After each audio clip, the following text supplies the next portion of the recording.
Indonesia dengan penuh keberagamannya, terbingkai dalam kebinekaan yang harmoni. Negeri yang kaya akan budaya, suku, dan bahasa menjadi kado terindah dari Yang Maha Kuasa. Menelusuri ke salah satu kota di Jawa Timur, yaitu Kota Malang.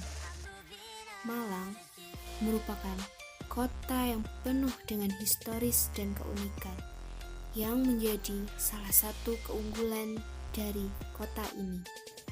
Kota Malang merupakan salah satu kota yang penuh dengan sejarah yang tak akan pernah lekang oleh usia.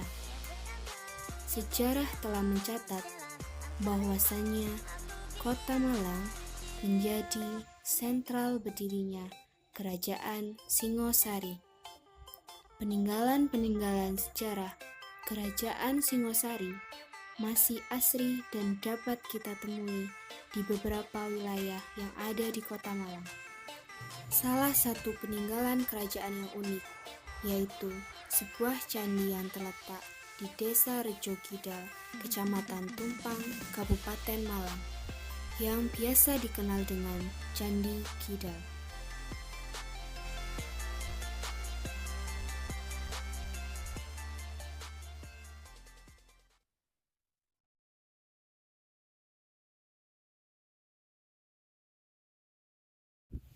Sejarah terbentuknya Candi Kidal pada tahun 1248 Masehi yang bertepatan dengan berakhirnya seluruh rangkaian upacara Candra pada tahun ke-12. Candi Kidal ini dibangun sebagai salah satu bentuk penghormatan kepada Raja Anusaparta atas jasa yang dilakukannya berupa penghapusan kebudakan kepada ibunya yang dilakukan oleh Kadru. Raja Anusapati merupakan raja kedua dari Kerajaan Singosari yang memerintah selama 20 tahun. Candi Kidal ini merupakan salah satu candi warisan dari Kerajaan Singosari yang bertepatan di Kecamatan Tumpang, Kabupaten Malang. Penamaan Candi Kidal diambil dari keunikan yang ada di candi ini. Keunikan tersebut terletak pada reliefnya. Pada umumnya, candi yang ada di Indonesia, pembacaan reliefnya dimulai dari sebelah kanan atau searah dengan jarum jam. Pembacaan relief yang ada di candi ini dimulai dari sebelah kiri atau sering disebut dengan teknik prasawiya. Hal ini berhubungan dengan penamaan candi ini. Kidal dalam bahasa Jawa memiliki arti yaitu sebelah. Relief yang ada di Candi Kidal mempunyai mitologi yang sering disebut dengan Garudea. Garudea merupakan perlambangan dari Raja Anusapati yang membebaskan ibundanya Dedes dari perbudakan yang dilakukan oleh Kadru.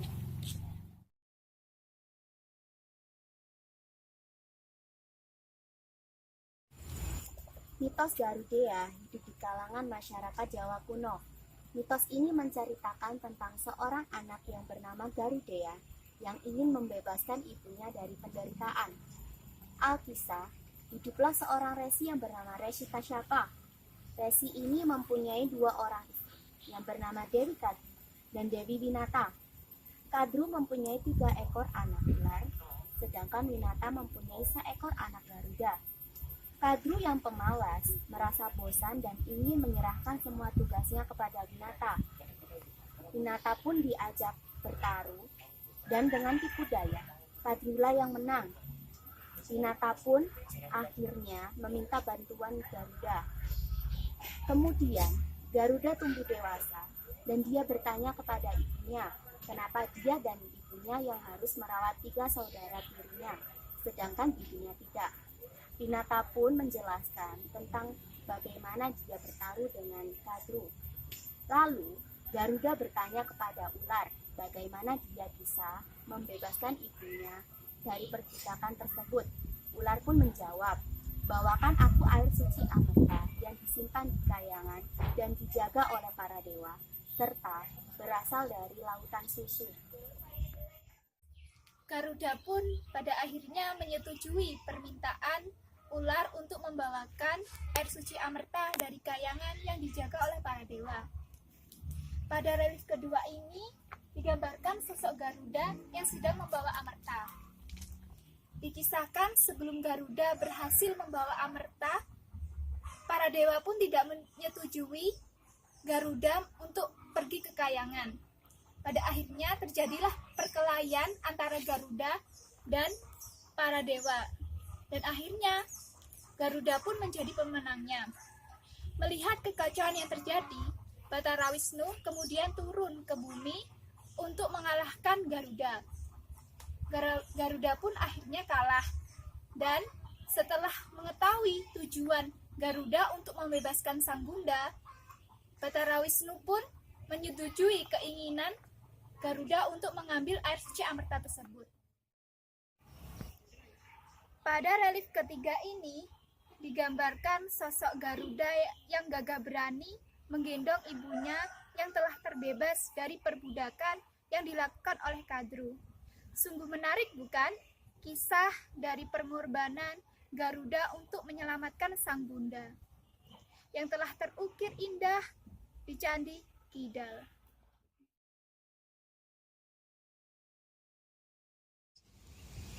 Kali ini kita akan membahas tentang bentuk dari Candi Kidal. Candi Kidal ini terbentuk dari batuan andesit dan memiliki bentuk berdimensi geometris vertikal. Kaki candi atau yang sering disebut dengan batur di Candi Kidal ini memiliki tinggi kurang lebih 3 meter. Untuk mencapai selasar dari kaki Candi Kidal ini dibuatlah anak tangga yang lurus tepat di depan dari pintu utama menuju candi. Ada yang menarik dari anak tangga yang terdapat di Candi Kidal ini, yaitu anak tangganya dibuat tipis-tipis, sehingga jika dilihat dari kejauhan, maka tidak terlihat seperti tangga utama untuk menuju jalan masuk pintu utama candi. Pintu candi menghadap ke arah barat dengan bilik penampil dan hiasan Kalamakara. Kalamakara ini adalah patung yang berbentuk wajah manusia yang memiliki mata melotot dan gigi runcing yang melengkung. Kalamakara ini dilambangkan sebagai penunggu dari Candi Kidal ini. Selain itu, Candi Kidal ini memiliki atap yang berbentuk persegi dan tersusun dari 3 bagian. Berbeda dengan candi-candi lain yang memiliki stupa. Kali ini kita akan membahas tentang bagian luar Candi Kidal. Ya. Pertama kali ketika kita sampai di daerah Candi Kidal, kita akan menemukan batuan yang tersusun rapi berbentuk persegi 4 yang mengitari Candi Kidal. Batuan tersebut merupakan pagar candi.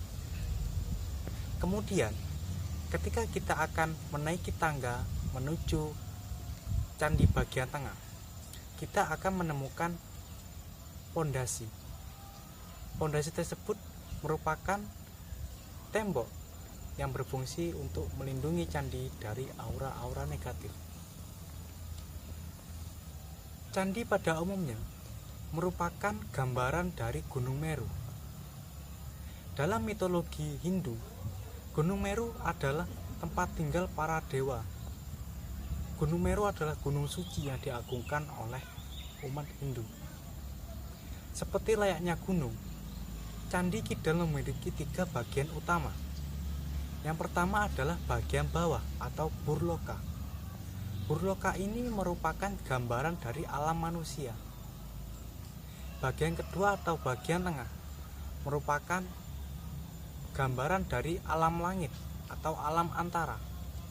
Sedangkan untuk bagian teratas atau bagian pucuk disebut juga sebagai Swarloka, merupakan gambaran dari alam surgawi, yaitu tempat tinggal para dewa. Karena gunung memiliki 2 unsur, yaitu unsur flora dan unsur fauna. Di Candi Kidal sendiri, unsur flora digambarkan melalui pahatan-pahatan medalion yang terukir pada dinding candi. Sedangkan untuk unsur fauna digambarkan melalui adanya patung singa yang berada di sudut-sudut candi, yang terlihat seperti menyanggah kaki candi.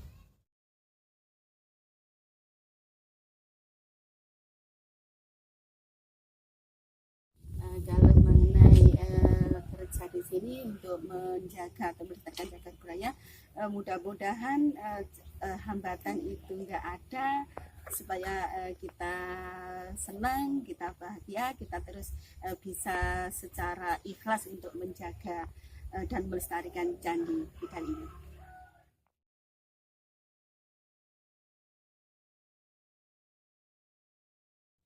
Masalah suka dukanya yang mudah-mudahan kita sebagai jubel di sini nggak ada dukanya, yang ada sukanya saja biar kita senang ya, dan kita bisa ikhlas untuk menjaga candi, untuk merawatnya.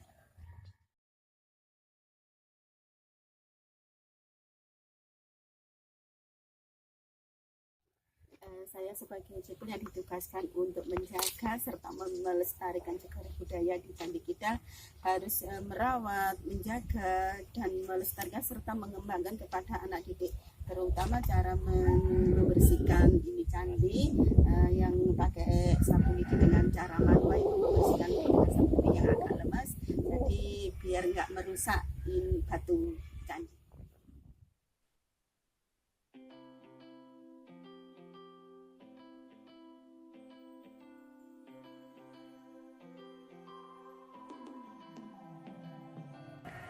Setelah mempelajari sejarah dari mitos Garudea, banyak sekali pesan dan makna yang dapat diambil. Garudea merupakan sosok anak yang mencintai ibunya dengan sepenuh hati. Pengabdian sang Garudea patut diteladani. Sebagai generasi muda, alangkah baiknya kita meneladani perilaku dari sang Garudea, karena sebaik-baiknya harta yang terindah adalah sebuah keluarga. Sejarah merupakan bagian dari masa lalu yang harus dilestarikan.